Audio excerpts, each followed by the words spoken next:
Hi there folks, welcome to CNB. I'm Siddharth Vinayak Partnkar and as promised I am back from the northern part of the Swedish Lapland to bring you the ice driving experience. The Audi S4 Avant is our ride of choice.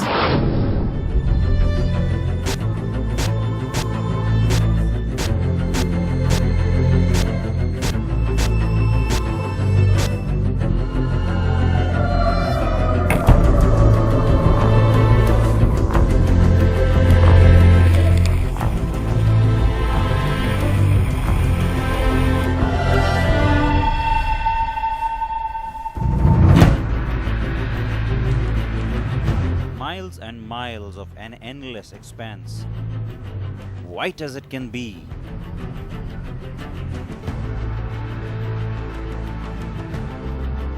The silence and serenity broken only by the graceful yet powerful beasts in red.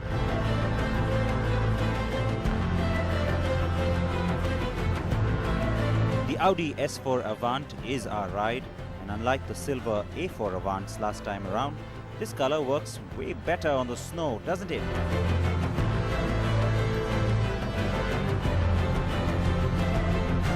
And trust me, anyone who thinks coming back here to this frozen landscape to drive on the ice won't be as much fun the third time around has absolutely no idea what they're talking about.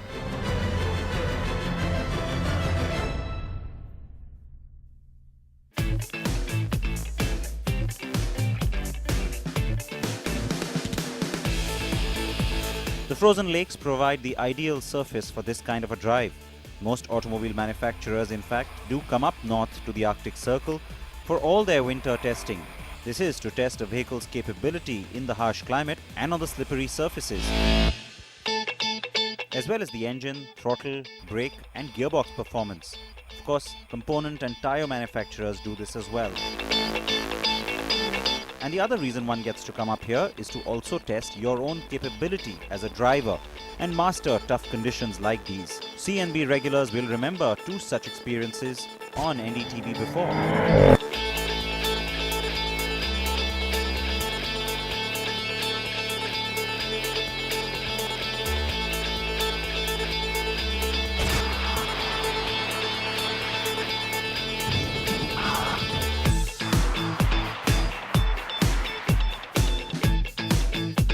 We had two very capable and experienced instructors to impart skills to us. There's Jerry Arlen and former Formula One driver Marcus Winkelhock. Both of them are Audi driver training experience instructors. As always, we got a briefing first up on the do's and don'ts. We were then split up into two groups and off we went. The idea for first-timers was to get a hang of driving on an unfamiliar surface. For the rest of us, it was all about reacquainting ourselves with the ice. And soon we had turned off ESP, or the Electronic Stability Program, so that we could get the car to actually drift and have its rear intentionally hang out just a bit. From a realistic point of view, because a lot of times it's a fair assumption when people see us doing this to say that, oh, you're just going there and it's just fancy and you're having yourself a good time. So from a more practical point of view, this is actually a good thing to come here and learn. It's terrific to learn. Maybe you need to fortify yourself with a lot of chocolates. Since the two of us don't drink, the chocolates are the man's best friend here when you get. But really speaking, you need a car with good dynamics where you can switch off the traction control, sometimes switch on the thing. It comes across a car with good tires, good balance and everything. And of course, instructors, they have to tell us in the simplest sort of way what to do. Many times we are daunted, many guys are daunted by this sort of thing, too much jargon.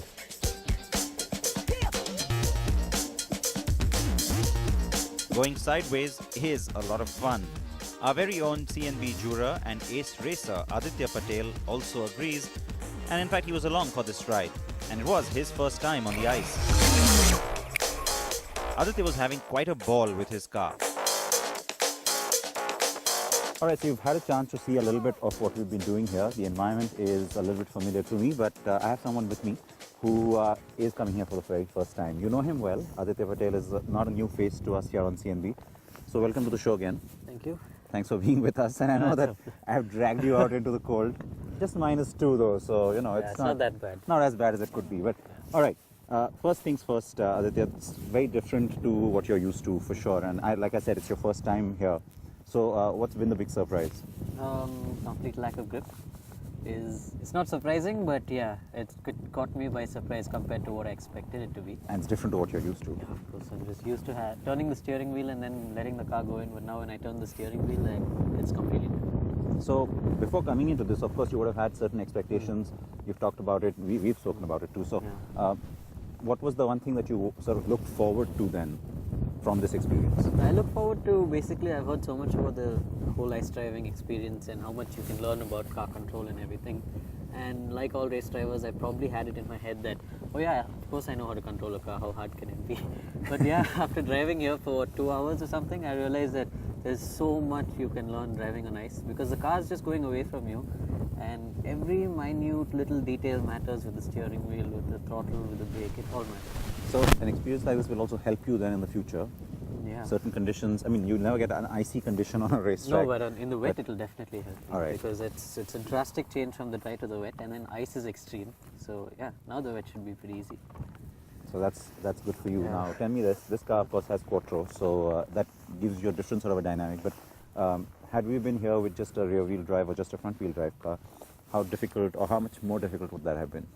Well, it's all completely different. The front wheel drive car requires a slightly different driving style. The rear wheel drive car obviously in something like this would be sideways like crazy, would require a lot of counter steer. Front wheel would require more technique with the throttle, getting off the throttle, getting the car into a slide. But the quattro is quite nice because when you get off the gas, you got the weight in the front, you got the tail that's loose, and then get back on the gas very slightly, and you just got all 4 wheels taking you along. You're looking out through the side window there, not through your windscreen, and you're going in that direction. So it's quite interesting. Like I said, for me it's new, and using the quattro to that kind of advantage is fun. So a lot of things that Aditya said there may not make complete sense to you. So the good news is that he's volunteered to also sort of help us out with that. Wow, the words aren't getting formed properly anymore because it really is cold, but he is going to sort of talk you through some of what he just mentioned there. Aditya also wanted to demonstrate aspects one needs to watch out for just for all of you on CNB. And this is true, of course, on all surfaces, but especially so in slippery or wet conditions. Okay, so I'm going to explain 2 things to you, and they are understeer and oversteer. Understeer basically means when you turn the steering wheel and the car turns less than the input of the steering wheel, which basically would mean that the car is not turning exactly as much as you turn the wheel and you're just going straight. Oversteer basically means when you turn the steering wheel and the car turns more than the input you put in. This would result in the back end coming around and then you would end up in spin.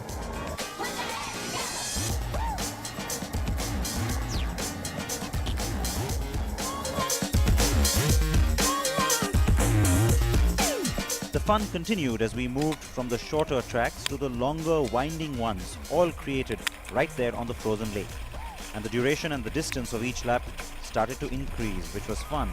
This allowed us to actually test our skills further too, though every once in a while, someone or the other would end up plowing into the soft snow. This then meant calling for assistance, and what better way to learn really than to have a crash-friendly surface and surroundings too, right?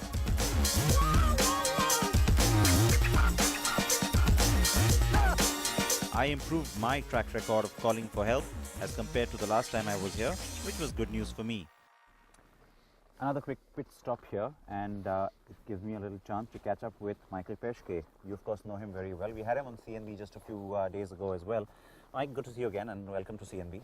Welcome to come to Sweden, huh? Oh yeah, and what a welcome it's been, because unlike the last time we were here, the sky looked like this, but this time it's just a jacket that's blue. But also the last time, it was you and me together on CNB with a red car.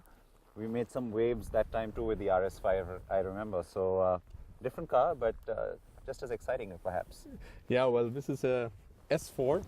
Of course, in India we don't have this kind of body type. We only sell this sedan, but I think it's a good car and good fun to drive on this kind of conditions. Looks good too. It looks good too, yeah. Red hot chili pepper in the white Sweden, so I think it's a good combination. Yeah, because the last time we were here we had silver cars, so I can tell you the red looks fantastic. The larger point though, I mean the Avants, the station wagons, I know in India, nobody says that the market's ready for it, but do you see in the future some kind of a potential for maybe just a small volume? I think if I would see a chance, I would like to introduce it immediately. We got very small requests here and there. Some people asking for an RS6. When I say, look, RS6 is only available as an Avant, when I say we won't mind. But I think the guys who look at an Avant right now are very progressive, very different people. So I think it's never going to be a mass market. And we also see that probably what was the Avant market in Europe, in India people left that step out and immediately went to the SUV. So the Avant is crossover, SUV, MPV, sports MPV. So I think that kind of classical Avant segment is not really there. I mean, my dream car is an RS6 Plus with 600 horsepower in mango orange with black rims. Now that would look nice here, I can tell you. Yeah, you would see it probably from miles away. From miles away. But the question that all our viewers, of course, have is about the A3 sedan. We've spoken about it before, and even the last time we met during the R8 launch in Delhi, I asked you about that. How far are we from that realistically? Well, the car has been, I think, gone in production in Hungary. The factory is ready. It's been shown in various exhibitions, including the Auto Expo last year as a prototype. So let's see what the marketing guys and press guys have in mind when it's going to see the first official version on an exhibition. But I think anywhere between Geneva, Frankfurt, or something in between, we're going to see it for sure. I think this year definitely it's going to be launched, and then a couple of months later, hopefully it's going to come to Indian shores. Well, there's Geneva, there's New York, there's Frankfurt. We're going to be at all Moscow. 3 shows. There's Moscow, so we'll keep our eyes wide open. And in fact, like last time, I once again got the chance to also get on board a snowmobile and have me some fun. And that's probably more so because I was also a bit more confident the second time around. The best part are the very clear instructions here. Don't try too much and don't fall off. By day 3, we were all driving much better than when we first arrived, and that was the sheer brilliance of this experience. The fact that we got the time to hone our skills, trust ourselves, and therefore push both the car and oneself much harder. In India, we don't have places like this. You can't probably get frozen lakes, but you do have certain areas in Kashmir where you get a lot of snow. Should manufacturers be thinking about possibilities of doing something? Because at the end of the day, it's not just about us. Even customers or buyers would like to do this. Actually, as far as driving safety is concerned, here you have got ice, you got slippery surfaces, and that's all about car control. And car control is so vital. When India has got one of the most dismal records on safety, 144,000 deaths last year in accidents. I think if it can help to even lessen that toll by even say 10,000 numbers, it's big, and human life cannot be valued in mere statistics, So I'm glad you put that perspective on it, because at the end of the day, then there is a sort of a useful benefit from driving training programs like this one. For sure. So other manufacturers should do it too. It's not just about Audi. Actually speaking, other manufacturers need to do that as a worthy thing for their cause, A company like Maruti, for instance, which sells the most cars, they've already started in a small way by doing them schools. I think many more manufacturers need to go across, and it's not just basics. You have got to go one step higher, 2 steps higher, an expert thing. This is an expert thing, but it's also very basic, actually speaking. Yeah, that's true. Well, that's a very vital point, and Adil, thanks for making it. 2 of us have been sort of partners in crime. Car number 13 has been our lucky car. So it's stocked with chocolates. It's stocked with chocolates. Thanks, Adil. Bye. Unlike the clear skies last time, the constant snowfall and temperatures dipping to minus 16 or minus 18 degrees, and the dark clouds too, could have been a bit of a dampener, but they were all well matched by the bright red Audi S4 Avants, and in fact the sheer enthusiasm of some of us in the group. My only question now, where do I sign up for next winter?